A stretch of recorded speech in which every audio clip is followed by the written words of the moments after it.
Чоң салам. Бүгін бізде вебинар аялдар, жаштар жана акселерация программаларынын бүтүрүүчүлөр үчүн жеңилдеткен кредиттик шарттар тууралуу.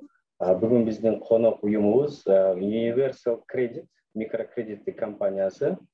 Бүгүн бизде ушу Universal Credit'ин тармагынан Сыргак Эргешев Оштогу филиалдын директору, Урматбек уулу Бекзат кредит боюнча адис жана Алтынбек Аширов кредит боюнча адистер катышып турат. Күн тартиби боюнча айтып кетсем, бизде башында мен пик ош жөнүндө айтып берем, биздин борборубуз жөнүндө. Экинчи бизде Замир Дуйшоев кеңешчилерди колдоо борборунан ошо бизнестик каржылоо түрлөрү жөнүндө айтып кетет. Анан эми биз акыркы үчүнчү сөздү ушу Universal Credit микрокредиттик компаниянын өкүлдөрүнө беребиз. Бизден эми эрежелер жөнүндө айтып кетсем, сиздерде суроолоруңуздар пайда болсо, презентация бүт элек болсо, ондо чатка жазыңыздар. Ал эми презентациялардын баары бүткөндөн кийин биз сиздер менен суроо жооп сессиясын өткөрөбүз.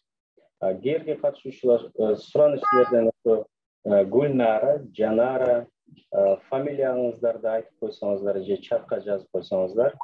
iPhone деген аттуулары жүрөт.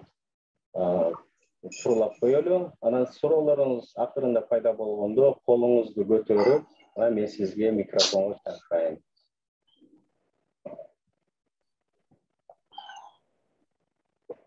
Жанар эже видеосу көрүнүп атат, бирок эмне жок болот.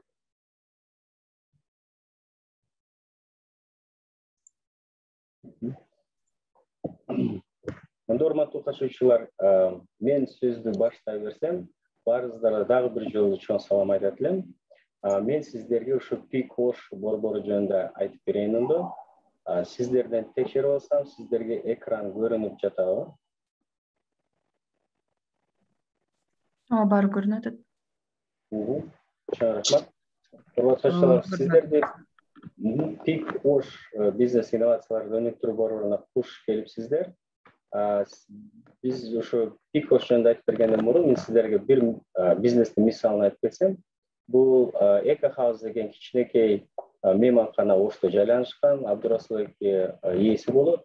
Ол 15 жыл мурун өзүнүн бизнесин 2-3 канасы менен баштаган.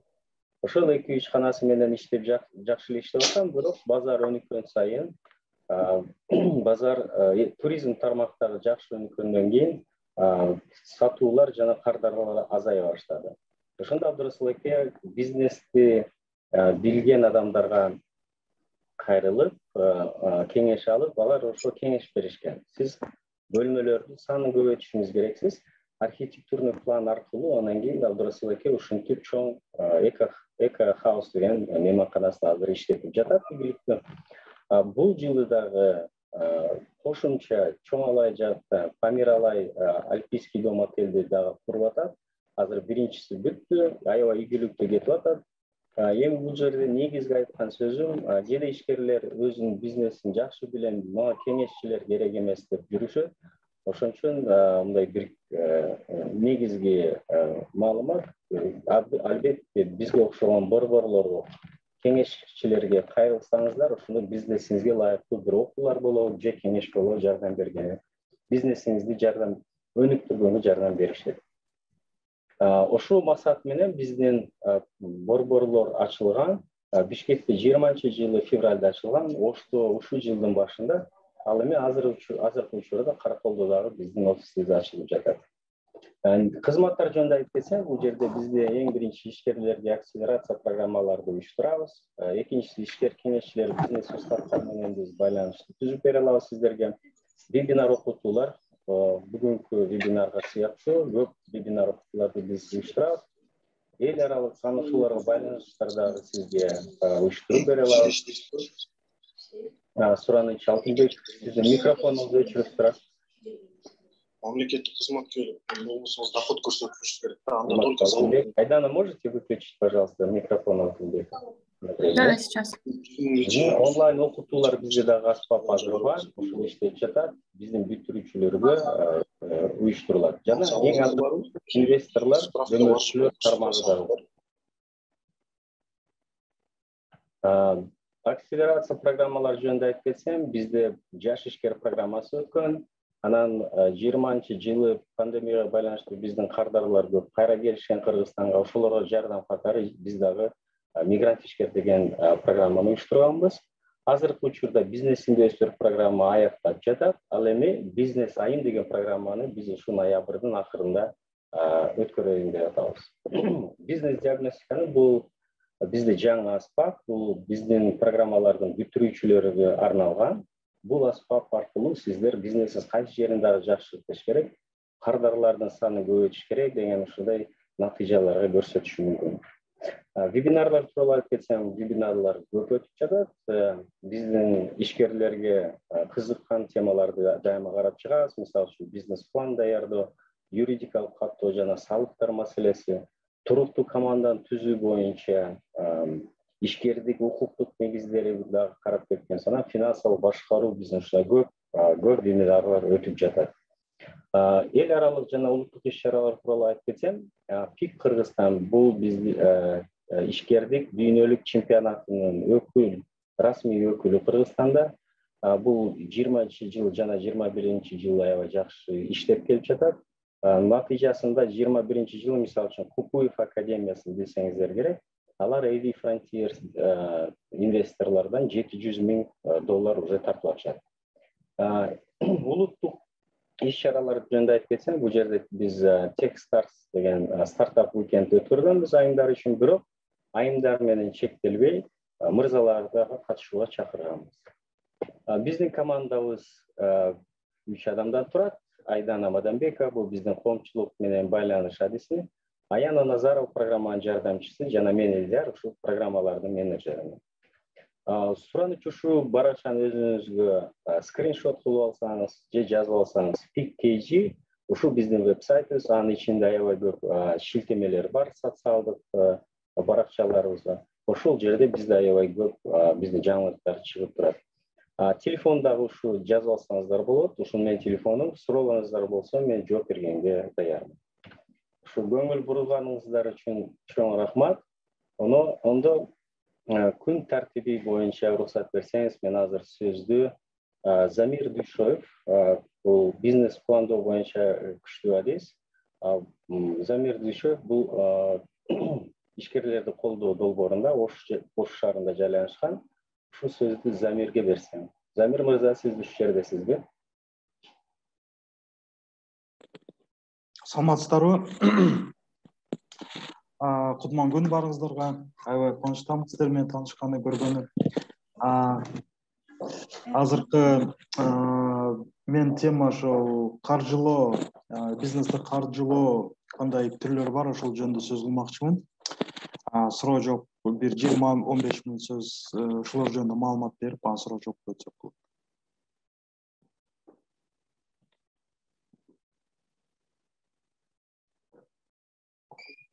Так, көрүнүп атабы, урматтуу катышуучулар? Көрүнүп жатат. Так, деги эле дайыма бизнес жөнүндө сөз кылсак, албетте бул биринчи ирет акча жөнүндө, финансы жөнүндө сөз кылабыз, каржы жөнүндө сөз кылабыз. Ал каржы жок, бизнес жок дейбиз, бирок бул бизнестин эң маанилүү бир эмелери, аспекттердин бирөөсү болуп эсептелет. Ошол жөнүндө сөз кылайлы. Деги эле баарыбыз эле бир ошол бизнес баштоодон мурун ар бир деңгээл биздин баштапкы этабында же бир аябай чоңоюп кеткенде ошол биздин акчага, каражатка муктаждык болуп турат. Мисалы үчүн бизнести баштап атканыбызда бир байыраак тууганыбызбы же ата энебизден студент кезинде болсо ошол дос туугандардан акча сурайбыз, анан ошентип кете берет. Анан бир аз өтүп микрокредитный компаниядан сурайбызбы, андан бир аз чоңоюп туруп банктарга кайрылабыз, ошентип туруп ар түрдүү бир уюмдарга кайрылып каржылоону сурайбыз. Ошол ал эми кандай түрлөр бар дегенде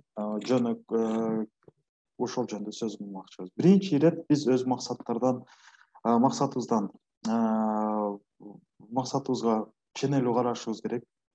Ошол акчаны, каражатты биз эмнеге багыттайбыз? Капиталдык инвестицияга багыттайбызбы же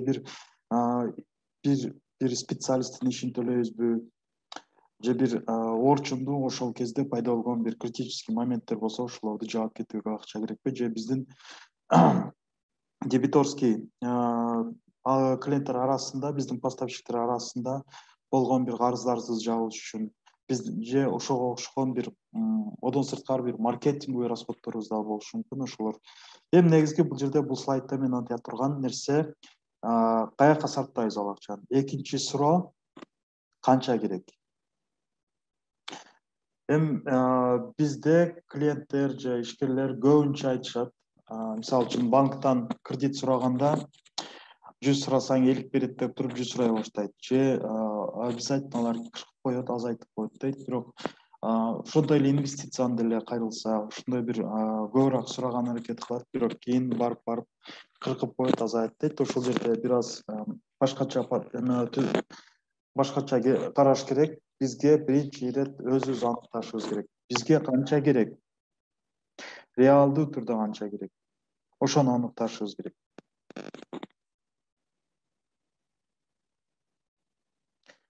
Эң негизги карыз алыш, то есть кредит алыш же инвесторлор менен сүйлөшүштөн мурун, то есть сиздин бизнесиңизге бирөөнү сырттан бир акча алыштан мурун биз өзүбүздөн ошонун канчалык муктаждыгыбыз бар, канчалык керектигин аныкташыбыз керек. Ар бир маселени так аныкталгандан кийин гана, ошол маселенин же көйгөйнүн көлөмү аныкталгандан кийин ошого ылайыктуу бир сумманы талап кылып, ошол сумма өзүбүздөн чыкпаса, эми сырткы чөйрөдөн издешибиз керек. Бул жерде мен негизги максатым ошол сиздер албетте көйгөйдү ишканаңыздагы же сиздин ишкемердүүлүгүңүздөгү же ишти баштай турганыңыз кездеки сиз запасты карашыңыз керек. Мисалы үчүн сизге 100 000 керек, бирок ошол проблемаларын толук көрбөй туруп сиз мага 100 000 эле болот дешиңиз мүмкүн, же наоборот, же тескерисинче мага 100 000 акча керек, бирок мен 200 000 сурап кое берейин дешиңиз мүмкүн. Ошонун бир көйгөйүңүздү так аныкташыңыз, муктажыңызды так аныкташыңыз керек деген бир рекомендация бар. Ал эми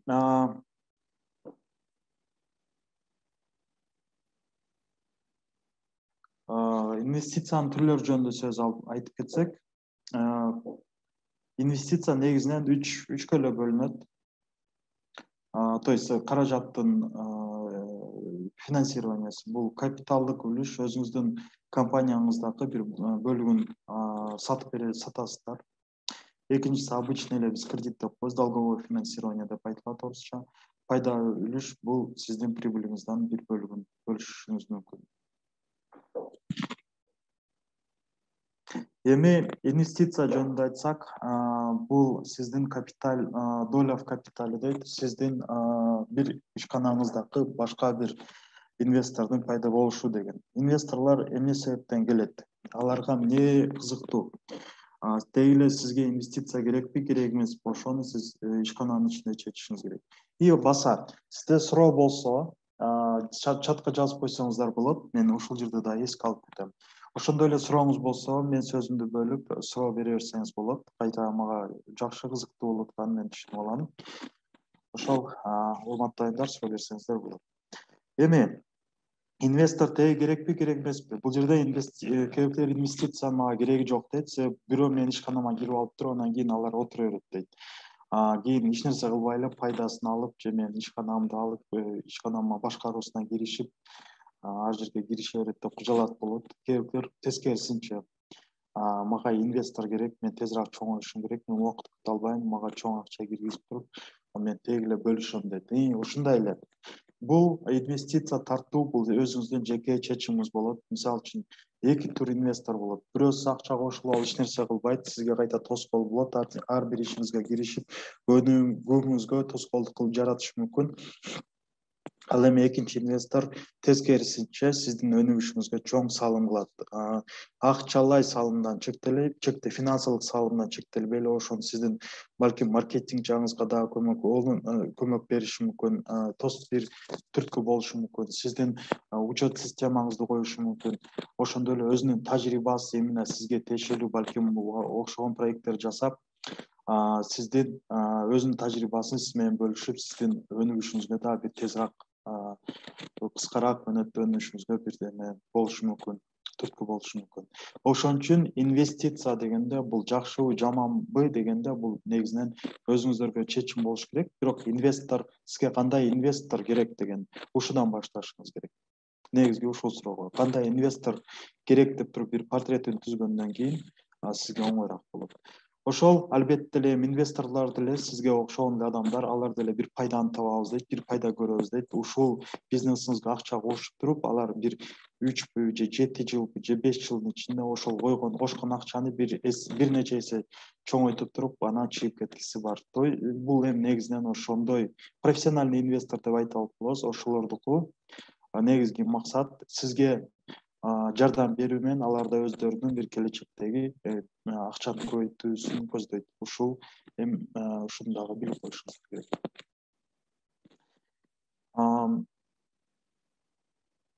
Ошол айткандай эле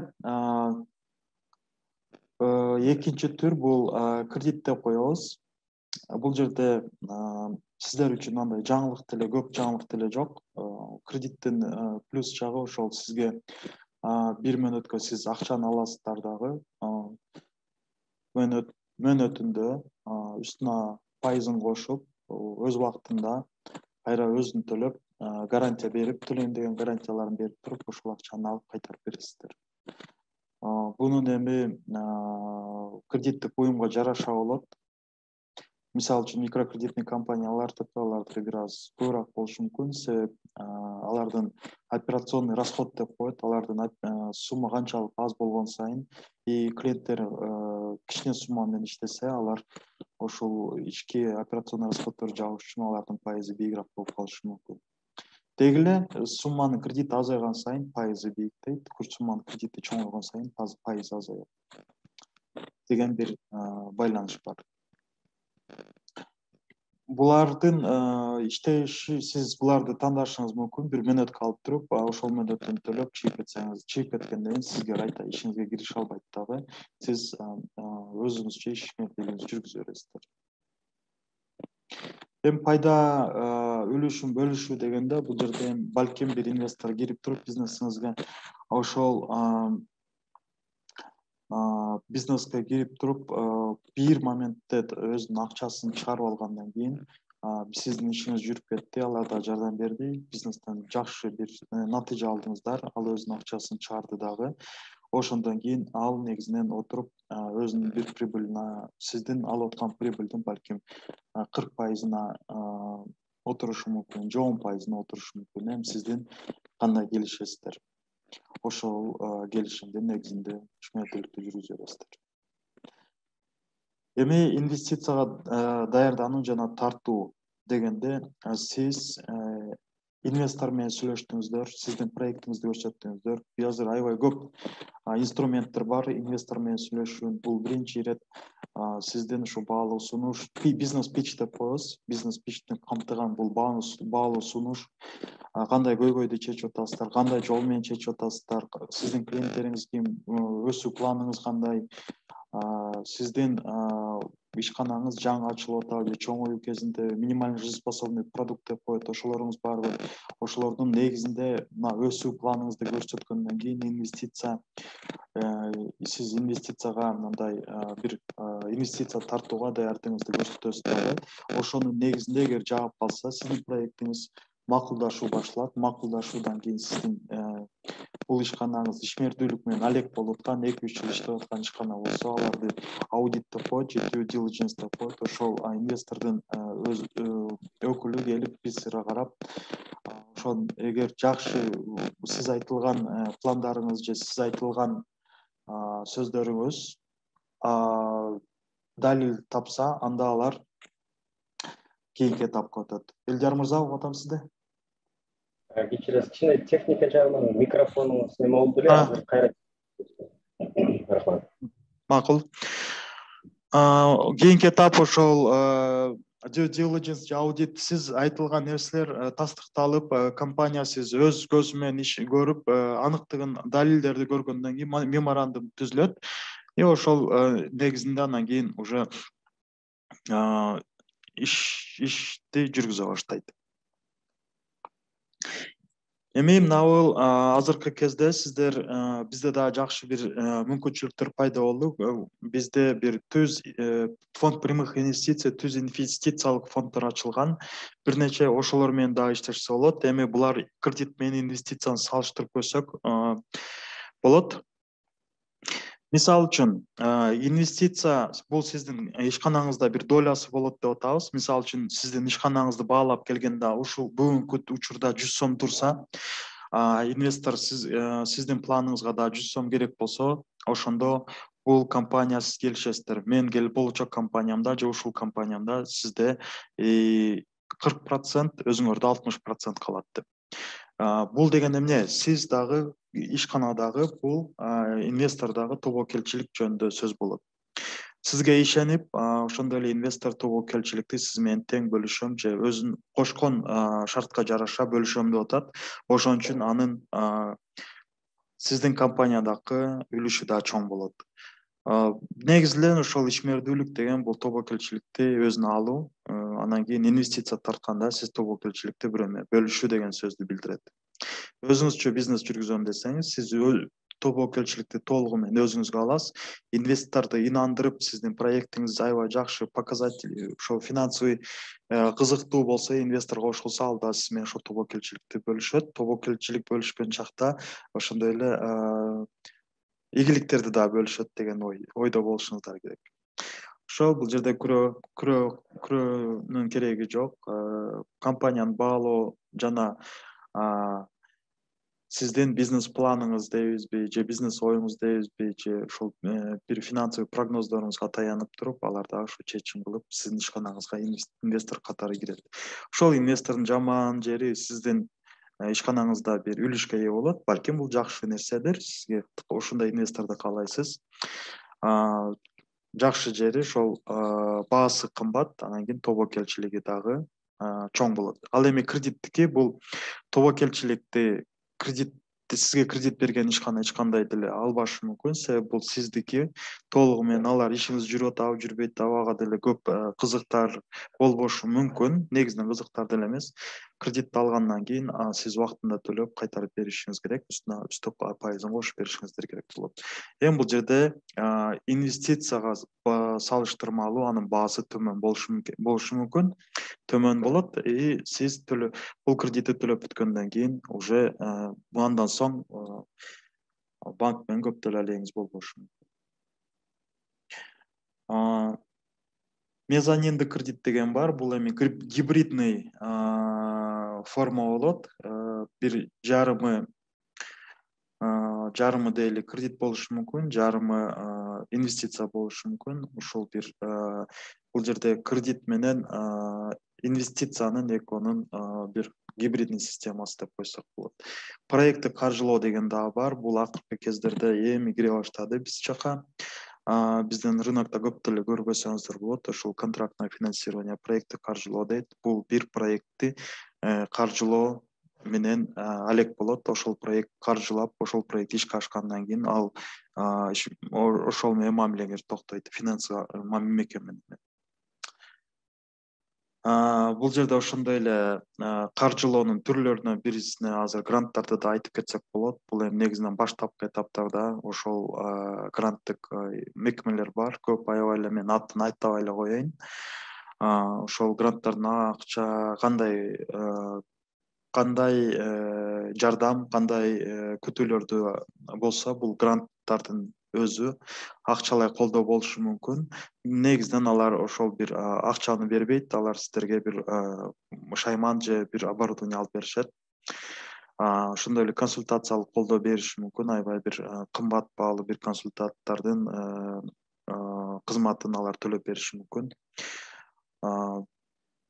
ошондой эле бул гранттардын андай бир өзгөчөлүгү бар. Буну эске алып коюш керек. Бекер акча болбойт дейбиз. Бул чын. Гранттарды алып атканда да сиз бекер деп ойлойсуздар, бирок чындап келгенде аларда бир өзүнүн бир максаттары бар. Мисалы үчүн сиз бир уюмдан грант алсаңыз, алар сизден эмне күтөт? Сиздин ишмердүүлүгүңүз өнүгүсүн дейт, бир соодаңыз чоңойсун дейт, же бир жумушчу орундар пайда болсун дейт. Же алардын бир максаты ошо айым ишкерлерди же жаштарды колдоо болушу мүмкүн. Ошол. Ал эми лизинг дейт, бул сиз алып аткан шайманды барымтага коюп туруп, ошон бир бөлүгүн төлөп туруп, ошол барымтага коюп туруп, кайта төлөй баштайсыз. Бир мөөнөткө байланыштуу болот, ошол мөөнөт ичинде төлөп чыгышыңыз керек болот. Негизинен мына азыркы айтылып кеткен биздин Кыргызстандагы эң акыркы эмес дейм го, бирок ушул учурдагы актуалдуу дагы эле бул маалымат Кыргызстандагы каржылоо уюмдардын графиги деп койсом болот. Ошол мына гранттык жана техникалык колдоодо могул реки ишканалар жайгашкан. Булардын каржылоо көлөмү өтө деле чоң эмес. Эми биринчи этапта дегенибиз ушул ишканалар, булардын каржылоосу максималдуу болгондо бир $50,000 чейин деп айтып койсом туура. Ал эми экинчи этапта булар банктарды эске алып кетсек болот. Булардын ушул карыз инструменттери, долговое финансирование деп коебуз. Ошол банктар булар кредит берет. Эми бул жерде бир айтып кетчү момент бар. Бул жер кыргызско-российский фонд деп коебуз, орус-кыргыз өнүктүрүү фонду. Бул жерде пайыздары төмөн, бирок бул деле кредит жолу менен берилет, бирок пайыздары төмөн, себеп булардын көздөгөн максаты пайда эмес, булар ошол бир өнүгүүнү көздөйт. Ал эми пайыз болсо, булардын операционный чыгымдарын жабыш үчүн гана коюлган. Мисалы үчүн $5 түрүндө 4-5% болсо, сом түрүндө булар 8-9% менен берет. Ошондо бул деген инфляцияны жабуу жана ишканадагы болгон операциондук чыгымдарды жабуу аркага кетпеш үчүн ушул пайыздар коюлган. Эми эң кызыктуусу бул мына үстүңкү катмар. Ушул жерде мына инвест фонддорду, фонд прямых инвестиций дейбиз, ушул Highland Capital, BT Innovations, EV Ventures жана Accelerate Prosperity деген уюмдар бар. Ошондой эле PIC деп айтып кетсек болот. Эми ушул ортодо деле жүрүшү мүмкүн. Түздөн түз инвестиция бериши мүмкүн. Инвестицияны кандай берилет, кандай кызыкчылыктар бар, алар жөнүндө сөз кылдык. Негизинен кыска жана түшүнүктүү берүүгө аракет кылдым. Сурооңуздар болсо талкуулайлы. Балким слайдтар, түшүнүксүз слайдтар болсо кайтабыз. Замир мырза, сизге чоң рахмат. Биз азыр ондо уруксат берсеңиздер, урматтуу катышуучулар, суроолоруңузду чатка жазып турсаңыздар, биз азыр ондо эмки бизден катышуучубузга, конок уюмубузга берсек, айтып кетейин, бүгүн бизде Universal Credit, микрокредит компания, алар дагы ушул USAID менен биргеликте иштешип, азыр өздөрү дагы айтып беришет, ушу максаттары боюнча жана продуктылары боюнча. Бүгүн бизде Алтын Аширов, ушул өкүлү. Алтын, сизден тактап кетсем, сиздин коллегаларыңыз дагы байланышка чыгышабы? Алтынбек, сиздин микрофонуңуз өчүк болду. Zoom'да жандырып койсоңуз. Алло. Слышно? Эми угулду. Келип калышы мүмкүн. Элдер буга чейин айтып кеткендей, жумуш көп болуп атат. Түшүнүктүү. Ондо сиздин презентацияңызды мен кое берейин, Ооба.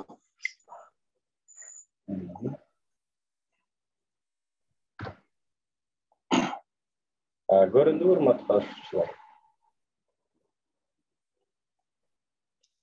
Алтынбек, сизге көрүндүбү?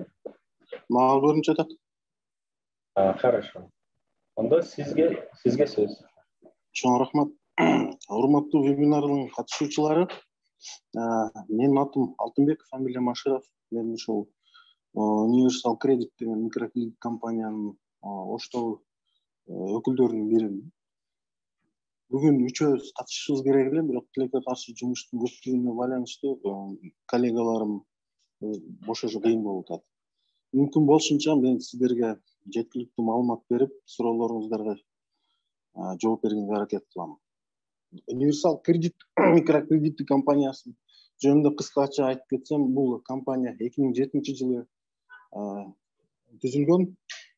Ошол жылдан бери иштеп келе жатат. Ошто кеңсесин жакында эле ачышты. Негизи Ошто башта биз экспресс кредит деген компания болуп иштеп жатканбыз. Анан күздө универсал кредит менен экспресс кредит биригип, биз экспресс кредит микрокредиттик компаниясы жоюлуп, Оштогу универсал кредиттин Оштогу филиалы болуп калдык. Ошто филиалда биз болгон 3 эле адис иштейбиз, көрүп жаткандар. Ошо жумуш көптүгүнөн коллегаларым келе албай калды.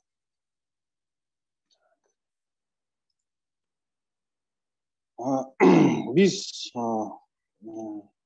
ушул 21-жылдын май айында универсал кредит USAID-тен бир долбоор технический грант утуп алыптыр. Ошол долбоордун алкагында именно ушул түштүктө атайын бир кредиттик программада даярдалыптыр. Бул аялдар жана жаштар башкарган ишканалар жана ушул акселерациялык программалардын катышуучуларына, бүтүрүүчүлөрүнө багытталган кредиттик продукт болгон. Ама мигранттар деген жазылып калыптыр элдер. Бул негизи бул кредиттик продуктта жок, бирок негизи универсал кредиттин мындай кредиттик продуктусу бар да. Но бирок бул долбоордун алкагында продукт эмес бул. Тактоо иретинде айтып коеюн. Рахмат.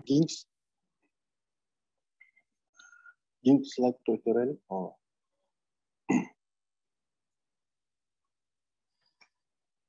Элдер уже шарттарды өтө бербейлиби? Так. Биринчи продукт бул жаштар жана ишкер аялдар үчүн кредиттик продукт. Бул шарттары мөөнөтү 24 айга чейин, пайыздык чейин 27,7. Сумма 3000 сомдон 100,000 сомго чейин. Бирок ушул күнгө чейин келип бизге мындай 3000 сом, 5000 сом дегендер кайрылганыбыз да, 20,000 сомдон 30,000 сом үстүндө кайрылуулар болуп жатат. Төлөө графиги аннуитетный. Билсеңиздер керек, ар ай сайын бирдей сумманы төлөйсүздөр. Ошол кредиттин суммасы проценттери менен алган мөөнөткө бөлүнүп бирдей сумма төлөнөт. Кароо мөөнөтү биз мүмкүн болушунча тез караганга аракет кылабыз. Максимум 3 күн, минимум 1 күн. Ушундай случайлар болгон. Эртең менен келишет, түштөн кийин уже кредит алып кетет. Анан кредитти мындай мөөнөтүнөн мурда досрочное погашение мүмкүнчүлүгү бар, сөзсүз түрдө. Болгону бизге эртерээк кайрылыш керек, жазуу түрүндөчү. Ошо 30 күн алдын кайрылып, мен кредитти мөөнөтүнө чейин төлөгөнгө даярмын деп. Анан бул кредиттердин артыкчылыгы бизде комиссия алынбайт. 0% комиссия. Ошол кредиттеги договордо көрсөтүлгөн сумма толугу менен кардардын колуна тиет. Жеңилдетүүлөр. Бул кредит негизи стартап бизнести жаңы баштагандарга. Бул жерде биз патенти жок болсо деле, ишмердүүлүктү эми баштаган клиент болсо деле карай беребиз. То есть бизге патенти жок болсо, ишмердүүлүктү документтери жок болсо, анан кредиттик тарыхы дагы жок болсо дагы биз карай беребиз. Кредитти камсыздоо бул бир поручитель болуш керек, же болбосо движимое имущество деп коет, автомобиль. Анан жаштарга поручитель катары ата энесинин бирөөсү же болбосо туугандардын бирөөсү дагы болот. То есть бир поручитель же движимое имущество негизинде эле бере беребиз. Талаптар. Биздин койгон талаптар, эң негизги талап бул кредит. Эгер кредиттик тарыхы бар болсо, буга чейин кредит алган болсо, рейтинги B3 деп коет. Бул атайын ушул системанын рейтинговый баллы. Ошол 700 балдан ылдый болбошу зарыл.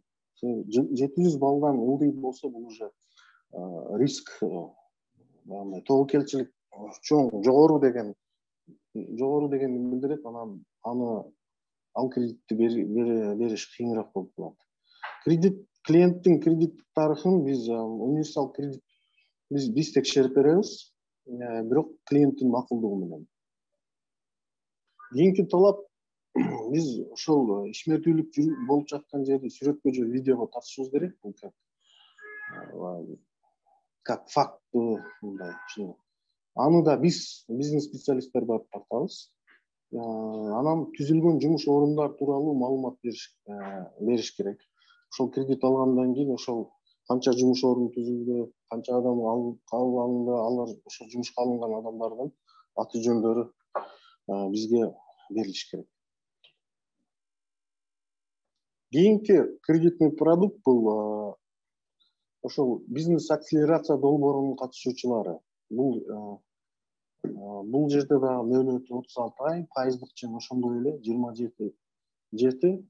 Бирок эгер залог бар болсо, процент 27,2%. 27,2. Сумма 500 000 сомго чейин.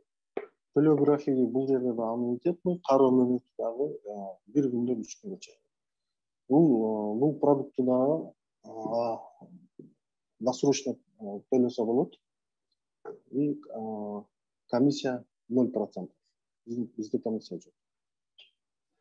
Жеңилдетүүлөр бул жерде эгер ушул просто бизнес акселерация долбооруна катышып, бизнести эмиле баштаган болсо, буга чейин кредит албаган болсо, кредиттин историясы жок болсо деле карай беребиз. Кредитти камсыздоого 50 000 сомго чейин кепилдиксиз, 50 000 сомдон 100 000 сомго чейин бир кепилдик, 100 000 сомдон 200 000 сомго чейин эки поручитель же болбосо кыймылдуу автомобиль. 200 000 сомдон 300 000 сомго чейин кыймылдуу мүлктү күрөөгө коюшса болот. То есть поручитель кереги жок, только кыймылдуу мүлк. 300 000 сомдон жогору сөзсүз түрдө кыймылсыз мүлк. Үй коюш керек. Бул жерде да талаптар буга чейинки талаптарга тең окшош. Кредиттик тарыхы эгер бар болсо 700 балдан ылдый болбошу керек. Ишмердүүлүк болуп жаткан жерде сүрөткө же видеого тартышыбыз керек. Ошондой эле түзүлгөн жумушчулардын аты жөнү бизге берилиш керек.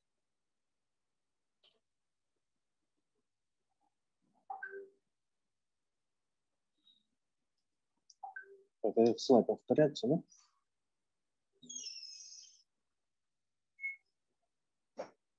Биз кредит берип атканда эмнеге көңүл бурабыз?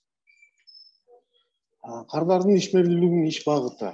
Себеби бизде бир-эки пункт бар. Мисалы, алкогольный продукцияны чыгаруу менен байланышкан ишмердүүлүккө биз кредит бере албайбыз. Биздин уставда ушуну жазылган. Анан эгер бизнес бар болсо, бизнестин юридикалык документтери бар болсо, бизнес тууралуу толук маалымат алышыбыз керек. Анан каржылык башкаруусу жана отчеттор колунда багындай пиу деп коет. Отчет о прибыли и убытках. Кийин анан сөзсүз түрдө кредиттик тарыхты карайбыз, эгер кредиттин историясы бар болсо. Кредиттин историяны караганда биз клиенттин дагы и плюс кепилдик берип жаткан, то есть поручитель болуп жаткан адамды дагы текшеребиз. И акыркы 6 айлык кирешеси жана чыгышасы. Ушундай негизи биз карай турган документтер ушул. Мен айтып бере турган маалымат ушул. Эгер суроолор болсо, жооп бергенге даярбыз. Катышуучулар келиңиздер, эми суроолор койтсок, кеңиңиздерде кызык суроолоруңуздар болсо келип бериңиздер. Чатты карасам, ишиңиздер азырынча жазбапсыздар. Колуңузду көтөрүп. Мен суроо берсем болобу? Турганжан, келиңиз.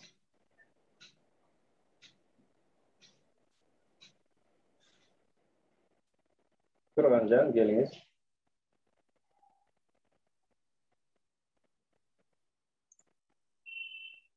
Турганжан, сиз угуп атасызбы?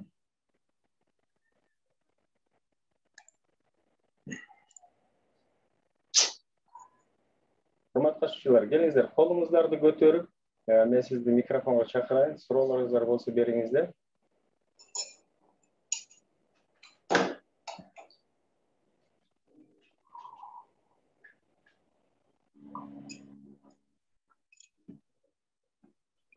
Амангелди Кадыров. Бир суроо. Аз биринчиси эле катып калып атат интернет. Азыр кандай байланышыңыз?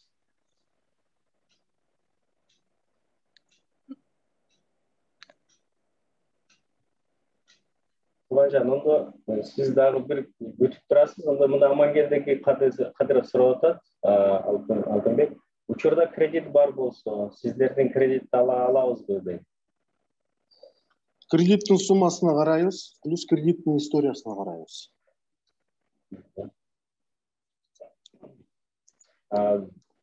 Катышуучу дагы бизде Galaxy A30, урматтуу катышуучу, ушу фамилияңызды, атыңызды айтып койсоңуз. Суроо берип атат, саламатсыздарбы, мамлекеттик кредит канча кредит ашпаш керек? Мамлекеттик кредит 19%го дейт, сиздерде 27 экен дейт. Кантип жардам бересиздер? Так. Биз 27 И7 и плюс эгер баягы бизнес акселерациянын долбоорунун катышуучу болсо, күрөөсү бар болсо, ал пайызы 27,2. Мен түшүнгөнүм боюнча мындан дагы азыраак пайыз болсо жакшы болобу эле дегендей суроо болуп атабы. Тилекке каршы бул пайыздардан мындай түшүрө албайбыз. Это минимальный процент. Хорошо, дагы урматтуу катышуучулар, суроолоруңуздар барбы? Бирок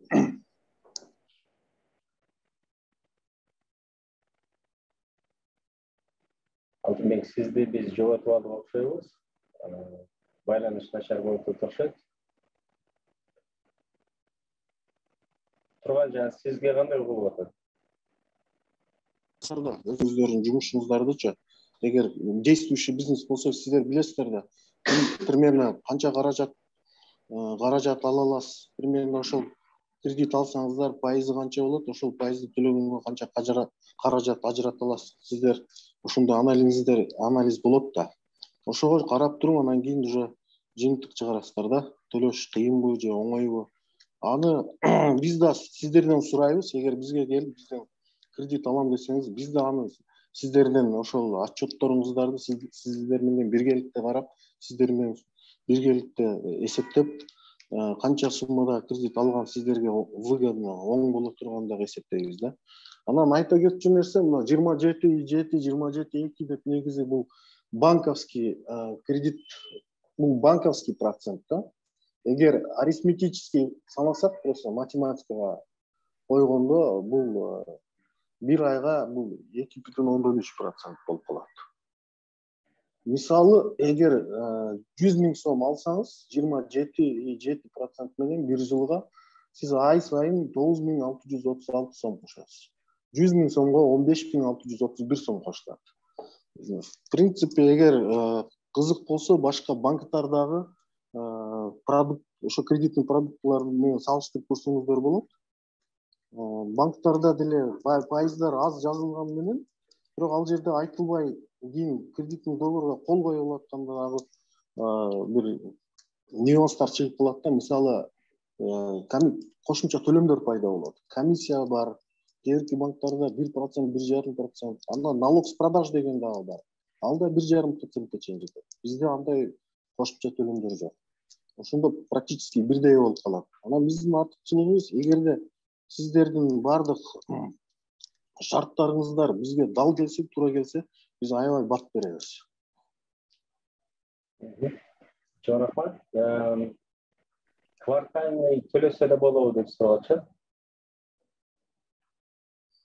Бизде негизи андай жок, бирок мисалы бирөө келип, биздин ушундай заемщиктер бар, алар келип туруп, сразу 2-3 айдыкын досрочно эле төлөп кое беришет да. Ошо Алтынбек дагы бир сыра уруксат берсеңиз суранып кетсем, ошо сиз мына USAID-тин долбоордун алкагында алынган каражатта ошолор кандай жеңилдетүүлөрүн дагы бир сыра тизмелеп кетсеңиздер биздин катышуучуларга. Хорошо. Баягы 100 000 сомго чейинки кредит алам дегендер, жаңы бизнес баштайм дегендер, булар жеңилдетүүлөр баягы бизге патенти жок болсо, кредиттик тарыхы жок болсо, вообще ишмердүүлүк жөнүндө эч кандай документ жок болсо, деле бере беребиз, карайбыз. Себеби дегенде бизнеске дегенде сөзсүз түрдө патентиңи же болбосо регистрацияны көрсөт деген талап коюлат да, кредит алынгандачы эле бизнес. Бул жаштар жана ишкер аялдар үчүн дегенде бизде андай талап жок. Муногу бизнес акселерациянын катышуучуларына ал жерде бир эле жеңилдетүү бар, бул кредиттин тарыхы жоктугу. Эгер кредитти биринчи жолу алып аткан болсо, себеби дегенде бул чоң суммадагы кредит алынып жатканда дагы сөзсүз түрдө кредиттин история каралат да. Буга чейин канча кредит алган, канча просрочка болгон же болгон эмеспи. Анан чоң сумма алынып атканда дагы кредиттин тарыхы жоктугу деген сөз бул кредитти өмүрүндө биринчи жолу алып аткан деген сөз да. Бул дагы кээ бир банктар үчүн мындай ойлоно турган маселе да. Анан бул жерде суроо болуп кетти, 1 000 000 сомго чейин депчи. Бул долбоордун алкагында биз 1 000 000 сом бере албайбыз тилекке каршы. Бул долбоордун алкагында. Бирок негизи универсал кредит биз Элдияр айта берсем болобу, негизи долбоордун алкагындагы эмес кредиттер тууралуу, универсал кредиттин. Эмнели айттыңыз, келеңиз? Негизи мыйзам боюнча микрокредиттик уюмдар өзү 1 000 000 сомго чейин каржылар кредит бере алат да. Анан эгер биз 1 000 000 сом деле бере беребиз. Өзү негизи биз көп тармактарга беребиз. Буга чейинки айтылган сөздөр именно ушул USAID-тин долбоордун алкагындагы продукты болчу да. 1 000 000 сом алсаңыз, анда алган кредиттин алынган багытына жараша проценттин ставкалар 28%-тан 31%-ке чейин болот. Орто эсеп менен 30% болот да. Мисал катары айтайын анда. Ошондо 1 000 000 сомду алсаңыз бизден бир жылга ай сайын 97.487 сом төлөнөт. Алтынбек, бизде дагы мындай да, биздин катышуучулар, бул ишкерлер, кээбиркилер тажрыйбасы бар болушу мүмкүн, кредит менен иштегени, кээбиркиде жок болушу мүмкүн. Анан ушу керек, каражат керек болуп калды бизге, бизнесимди эми баштайм деди. Ошондо бир кандайдыр бир сизде формула барбы мындай кредитти алганга мүмкүнчүлүгү барбы же жокпу? Же сиз мисалы үчүн кандай сунуш берет элеңиз ушу баштап аткан биздин ишкерлерге? Буга чейин вообще кредит албаганбы? Бизнести жаңы баштайм дегендер. Туурабы? Ошо бирок мага каражат керек деп, мүлкү бар дейли, бар жокко даярмын, бирок сиз мисалы үчүн адис катары мындай болсо албай эле койсоңуздар, эмне дегенде сиз даяр эмессиз же дагы кандайдыр моменттер болушу мүмкүн. Мындай болсо, ондо даярсыз. Ондо сизге сунуш ушу алсаңыз болот, эмне дегенде ушундай формула көрсөтүп атат дейсизби? Бизде Элдияр негизи кандайдыр бир атайын формула жок. Себеби дегенде ар бир случай өзүнчө уникалдуу да. Окшош кредиттер болбойт. Кээбиркилер бизнести баштайм деп келет, бирок мисалы сураган каражаты местосы жок болот. Анан сураган кредиттин эмнеге иштетесиң деп эсептеп келгенде, мисалы көп нюанстарды эске албай коюптан да. Коммунальный услуганы карабайт экен, арендасын дагы эске албайт экен да. То есть мындай досконально бар жогун эсептебей туруп эле паланча миң сом керек деп туруп, кийин анан чогуу туруп эсептегенде бизден сураган каражат ага жетишсиз болуп калат экен да. Плюс анан баягы мүлк мүлкім бар дейді дағы, негізі ал мүлк өзінің мойнында, юридически анын атында емес болып қалды екен да. А так әрбір случай өзінше уникалды. Түсінікті. Онда сізді түсінсем, онда ишкер мисалы үчүн сиздерге келсе, ал өзүнүн эсебин, каражатын жакшы билиш керек. Анан кийин кайсы пайдадабы же пайдасы канча экен бизнесинде, ошонун хотя бы эсептерин жакшылап даярдап бериш керек экен да сиздерге. Ооба да. Эми негизи ишмердүүлүк менен алектенген адам же алектенем деген адам уже примерный какой-то мындай бизнес планы болуш керек да. Мындай иш кылсам мындай болот, примерно доход мынча болот, ушунча түшөт деп мындай планы болуш керек да. Алтынбек, дагы мындай суроо сизге.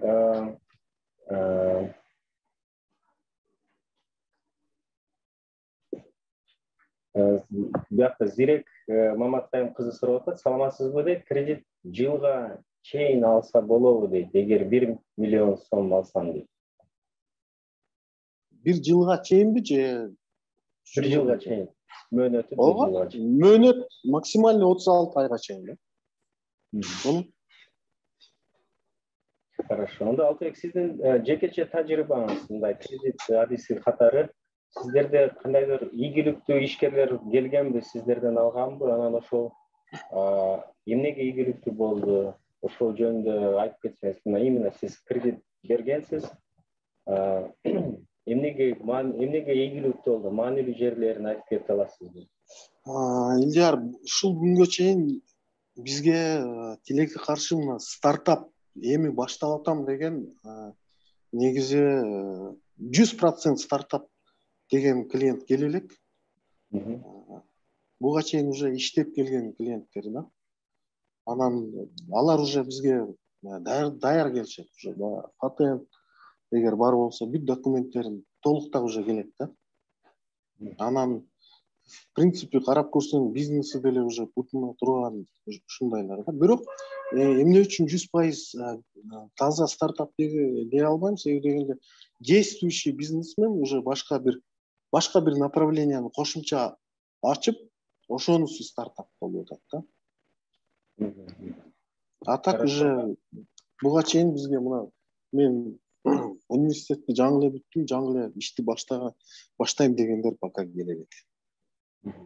Дагы бизге суроо келип атат, Мырзабек сурады, бизнесиңиз сезонный жумуш болсо, ага да карап бересиздерби дейт.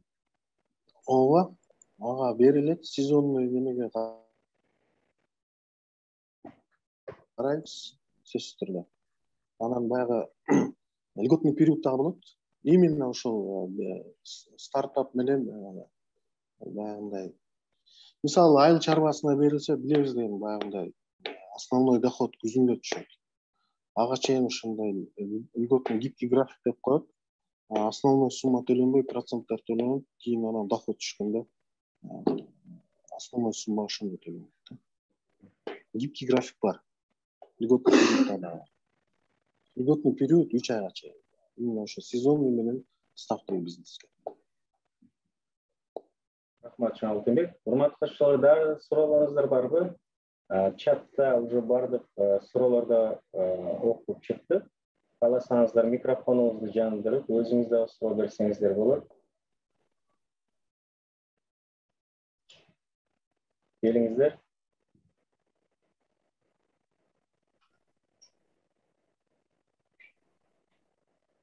Годовой процент канча болот? Годовой процент ошол 27,2%-дан 27,7%-га чейин. Именно ошол кредиттин USAID долбоорунун алкагында.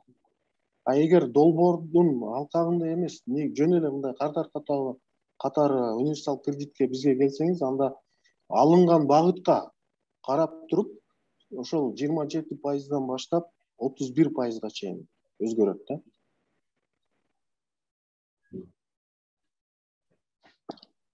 Рахмат. Урматтуу катышуучулар, дагы барбы суроолоруңуздар?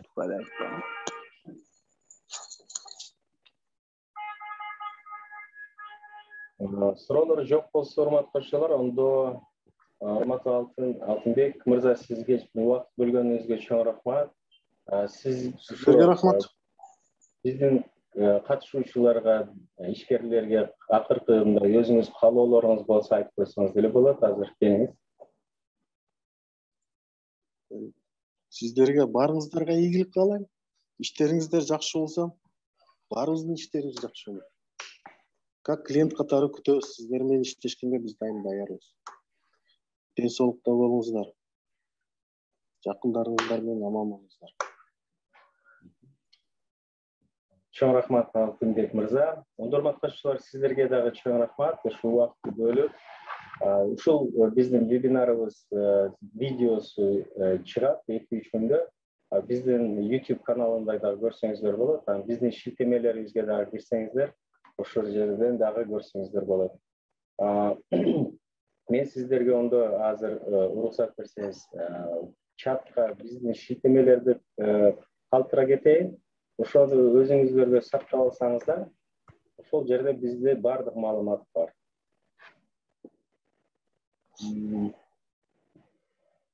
Сизге чоң рахмат, Алтынбек мырза. Анда сизге дагы иштериңиздерге ийгилик. Ушу USAID-дин алкагында берилген каражаттар жакшы үнөмдөлсүн, жакшы бизнес идеяларга, стартаптарга дагы иштетилсин. Сиздерге ийгилик. Сиздер менен дагы байланышта болобуз. Сизге чоң рахмат. Болуптур, саламатта калыңыздар. Рахмат. Урматтуу катышуучулар, сиздерге дагы чоң рахмат. Жакшы калыңыздар.